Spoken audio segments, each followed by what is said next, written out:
அனைத்து நண்பர்களுக்கும் வணக்கம். நான் உங்கள் நண்பன் ராஜ்குமார்.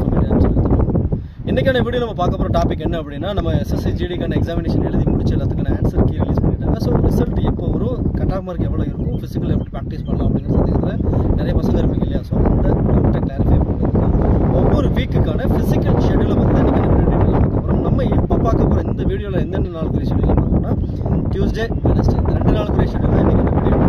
வெனஸ்டே ஈவினிங் நமக்கு ஒரு வீடியோ நான் போடணும். அது வந்து தேர்ஸ்டே, ஃப்ரைடே அண்ட் சாட்டர்டே இந்த 3 நாளுக்கு ஷெடியூல் இருக்கும். சண்டே வந்து எப்பவுமே நமக்கு ரெஸ்ட் தான். ஃபிசிக்கலை பொறுத்த வரைக்கும் வீக்லி 6 days நீங்கள் ஃபிசிக்கல் பண்ணிங்கன்னா 1 day கம்பல்சரி பாடிக்கு ரிலாக்ஸேஷன் கொடுக்கணும். ஸோ அந்த ஷெடியூல் வைஸாக பார்த்துட்டு இப்போ ஃபஸ்ட்டு நம்ம என்ன பார்க்கலாம்னா, எஸ்எஸ்சியில் ஃபைனல் மெரிட் லிஸ்ட்டுங்கிறது எதை பேஸ் பண்ணி வரும், ஃபிசிக்கலில் யாரெல்லாம் கூப்பிடுவாங்க அப்படிங்கிறத டீட்டெயிலாக பார்க்கலாம். ஏன் அப்படின்னா, போன வாட்டி நிறைய பசங்களுக்கு சந்தேகங்கள் இருந்துச்சு. அதாவது என்ன சொல்கிறது, லைக் கட் ஆஃப், அதாவது வேகன்சிஸ் வந்து கூட இருந்துச்சு. 47,000 வேகன்சி ப்ளஸ் போக இன்க்ரீஸ் பண்ணி 51,000 வேகன்சி இருந்துச்சு. ஸோ அந்த வேகன்சிக்கு ஏற்ற மாதிரி தான் கட் ஆஃப் மார்க் வச்சிருப்பான் அப்படின்னு சொல்லி நிறைய பேர் யோசிச்சுட்டே இருந்தீங்க. ஆனால் அதில் சைலண்ட் வேகன்சி அப்படின்னு சொல்லி, அதாவது குறிப்பிட்டு அனௌன்ஸ்மெண்ட் இல்லாமல் பேசிக்காக உள்ள வந்து ஒரு 1000 வேகன்சி 2000 வேகன்சி எக்ஸ்ட்ரா போட்டு தான் எடுத்துருக்காங்க.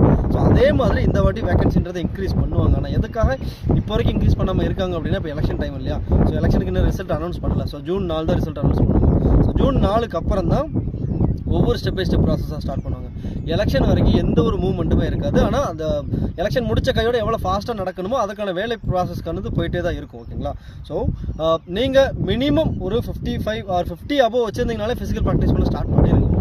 ஏன்னா அதுக்கப்புறம் ஃபைனல் மெரிட்டுங்கிறது ஃபிசிக்கல் பாஸ் பண்ணிவிட்டாரு. 10:1 ரேஷியோவில் ஃபிசிக்கல் பாஸ் பண்ணிவிட்டு அவங்கள தான் உங்களுக்கு மெடிக்கல் கன்சிடர் பண்ணி கூட்டு போவாங்க. அதாவது போன வாட்டி நாங்கள் 2018 பசங்க ஓடும்போது என்ன அப்படின்னா, 16,000 பசங்க எடுத்தாங்க ஃபிசிக்கலுக்கு. அந்த 16,000 பேரில் 4,000 பேர் தான் ஃபிசிக்கல் பாஸ் பண்ணது. 4:1 ரேஷியோவில் ஃபிசிக்கல் பாஸ் பண்ணாங்க. அந்த 4:1 ரேஷியோவில் ஃபிசிக்கல் பாஸ் பண்ண பசங்க என்ன பண்ணாங்க அப்படின்னா, 2:1 or 3:1ங்கிறத மெரிட் கொண்டு வந்தாங்க. ஸோ இந்த மாதிரி தான் கன்சல்டேஷன் நடக்கும். அப்போ இந்த வாட்டி தமிழ்நாட்டிலே மினிமம் கட் ஆஃப் மார்க் பார்த்தீங்கன்னா 45, 40, 42, 50 நிறைய பசங்க இருக்காங்க. அப்படிங்கும்போது கட் ஆஃப் மார்க்குமே கூடுறதுக்கான சான்சஸ்லாம் இருக்க வாய்ப்பு இல்லை. ஸோ நீங்கள் 50 அப்போ வச்சிருக்கீங்க, 50+ வச்சுட்டிங்கனாலே ஃபிசிக்கல் தாராளமாக ப்ராக்டிஸ் பண்ணுங்கள். இதில் பசங்களுக்கு உங்களுக்கே தெரியும் 5 கிலோமீட்டர் ரன்னிங்கும், பொண்ணுங்களுக்கு 1600 மீட்டர் ரன்னிங் தான். இதில் பசங்களுக்கு வந்து ட்ராக்குக்குள்ளே ஓட விட மாட்டாங்க, ரோட்டில் மட்டும்தான். ஸோ இது வரைக்கும் நான் ஃபிசிக்கல் ப்ராக்டிஸே பண்ணலை அப்படிங்கிறவங்க தாராளமாக இன்னிலேருந்து கூட நீங்கள் ஸ்டார்ட் பண்ணலாம். ஏன்னா 5 கிலோமீட்டர் அப்படிங்கிறது வந்து ரொம்ப டிஸ்டன்ஸ் மாதிரி தான் உங்களுக்கு தெரியும். ஆனால் ஃபிசிக்கல் ப்ராக்டிஸ் வந்து நீங்கள் 45 days உங்களுக்கு ஷெடியூல் பண்ணி ஓட்டிங்கனாலே நீட்டாக எடுத்துடலாம். ஏன்னா உங்களுக்கு ரிசல்ட் அனௌன்ஸ் பண்ணி கரெக்டாக அங்கேருந்து 40 to 45 days உங்களுக்கு ஃபிசிக்கலுக்கு டைம் கொடுப்பாங்க. ஒவ்வொரு ப்ராசஸுமே 45 நாளுக்குள்ளே நடந்து முடியும். வந்து நீங்கள் ஃபிசிக்கல் முடிச்ச கையோட உங்களுக்கு மெடிக்கல்ஸ் கூப்பிடுவாங்க. மெடிக்கல் முடிச்சுட்டு ரீமெடிக்கல் டைம் இருக்குல்ல, ரீமெடிக்கல் வந்து 45 நாளுக்குள்ளே முடிக்கணும் அப்படிம்பாங்க. ஆனால் போன வாட்டி பேட்ச்னா 10 daysக்குள்ளே ரீமெடிக்கல்ன்றது முடிஞ்சிட்டு, அப்போ அவங்களுக்கு ப்ராசஸ் வேகமாக முடிஞ்சிருச்சு. உங்களுக்கும் ஜூன் மாதம் 4ஆம் தேதி ரிசல்ட் அனௌன்ஸ் பண்ணி, அதாவது எலெக்ஷன் ரிசல்ட் அனௌன்ஸ் பண்ணதுக்கப்புறம் உங்களுக்கு ப்ராசஸ் ஸ்டார்ட் பண்ணாங்கன்னு வச்சுக்கோங்களேன், சீக்கிரமாகவே உங்களுக்கு வந்துடும். நீங்கள் வரக்கூடிய டிசம்பர் ஜனவரிலே ஜாயின் பண்ணுறக்கூடிய ஆப்ஷன் உங்களுக்கு கிடைக்கிறதுக்கான வாய்ப்புகள் நிறையா இருக்குது. இது எஸ்எஸ்சி ஜிடி வரும் உங்களுக்கு.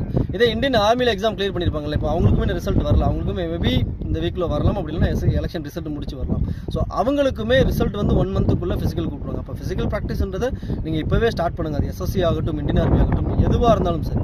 இப்போ நீங்கள் பேசிக்காக இருக்கிறீங்க, இது வரைக்கும் ஃபிசிக்கலாக ப்ராக்டிஸ் பண்ணலை அப்படின்னா, கிரவுண்டில் போயிட்டு ஸ்லோ ஜாக் பண்ண ஆரம்பிங்க. ஓகேங்களா? ஒரு 7 weeks நீங்கள் வச்சுக்கோங்க, 49 நாள் நாங்கள் ஷெடியூல் போட்டுக்கோங்களேன்.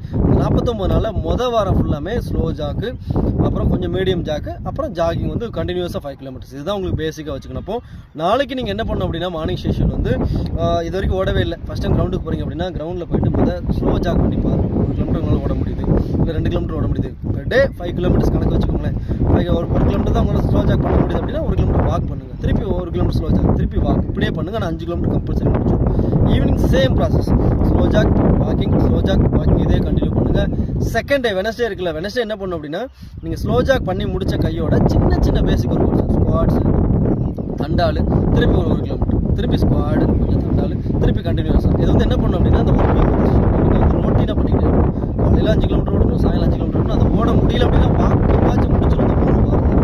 ஸோ நீங்கள் மனசை ஸ்ட்ராங் ஆக்குங்க. தென் அதுக்கப்புறம் ஃபிசிக்கல் நீங்கள் ஸ்ட்ராங் ஆரம்பிச்சு கிரவுண்டை பார்க்கும்போது 5 kilometer போகும்போது உங்களுக்கு ஒரு 1 week கஷ்டமாக தான் தெரியும், ரொம்ப டிஸ்டன்ஸாக தெரியும். ஆனால் நீங்கள் ஃபிசிக்கல் ப்ராக்டிஸ் பண்ண 5 kilometer வந்து ரொம்பவே ஈஸியான ஒன்று. சேம் 1600 மீட்டர் இப்போ டினாமிக் ப்ராக்டிஸ் பண்ணிட்டு இருக்கக்கூடிய பசங்களும் சேம் இதே தான். நீங்கள் என்ன பண்ணுங்கள், கிரவுண்டுக்கு வாங்க, ஸ்லோ ஜாக் பண்ண ஆரம்பிங்க.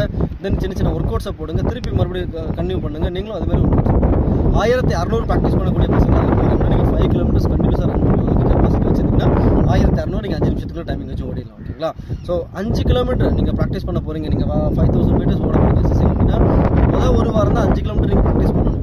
அதுக்கு அடுத்த வாரம் ஃபுல்லாமே ஷெட்யூலே சேஞ்ச் பண்ணி ஷெட்யூலுக்கு ஏற்ற மாதிரி நீங்கள் ப்ராக்டிஸ் பண்ண ஆரம்பிச்சாது மேக்ஸிமம் வீக்லி ஒன்ஸ் நீங்கள் கண்டினியூஸாக 15 கிலோமீட்டர்ஸ் 10 கிலோமீட்டர்ஸ் ஓடுற மாதிரி உங்கள் கெப்பாசிட்டி நீங்கள் வளர்த்துக்கணும்.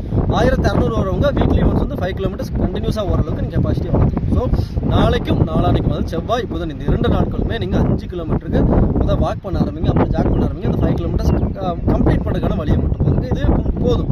தென் வெனஸ்டே ஈவினிங் வந்து நாங்கள் உங்களுக்கு ஷெட்யூல் கொடுக்குறோம். அந்த ஷெட்யூல் வந்து எப்படி இருக்கும் அப்படின்னா அந்த 5 கிலோமீட்டர் ஸ்லோ ஜாக் பண்ணி முடிச்சக்கப்புறம் என்னென்ன ஒர்க் அவுட்ஸ் பண்ணணும், எப்படிலாம் ஒர்க் அவுட்ஸ் பண்ணலாம், அதுக்கு முன்னாடி என்னென்ன பண்ணணும் அப்படிங்கிறது கொடுக்கணும். இதே பொம்பளை பிள்ளைங்களா இருக்கிறீங்க, நீங்கள் 1600 மீட்டர் ப்ராக்டிஸ் பண்ண போகிறீங்க அப்படின்னா சேம் உங்களுக்கு அதுதான்.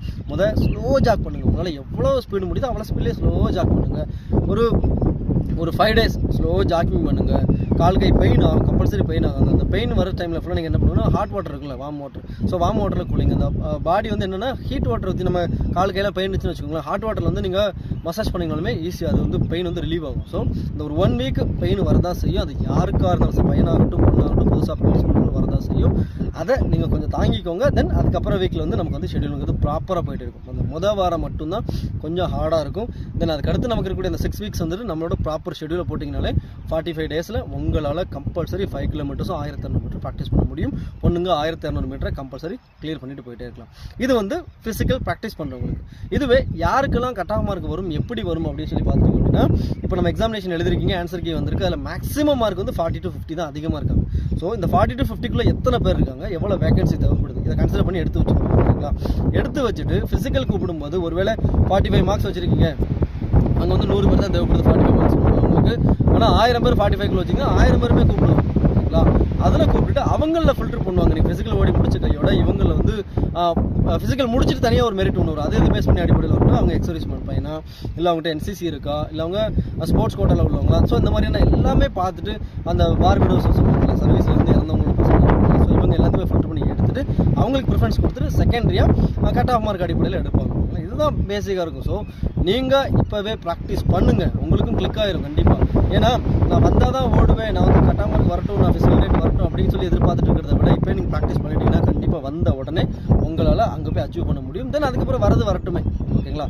ஏன்னா இது வந்து எப்படி சொல்கிறது, இப்போ இந்த வருஷத்தில் இது ஒன்று, 2nd August வந்து 24th மேலே ஒரு அப்ளிகேஷன்ஸ் ஓப்பன் பண்ண போகிறாங்கல்ல.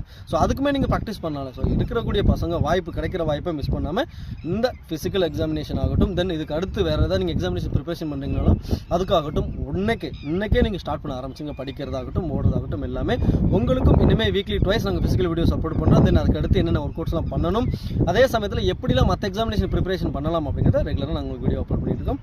நன்றி. ஜெய் ஹிந்த்.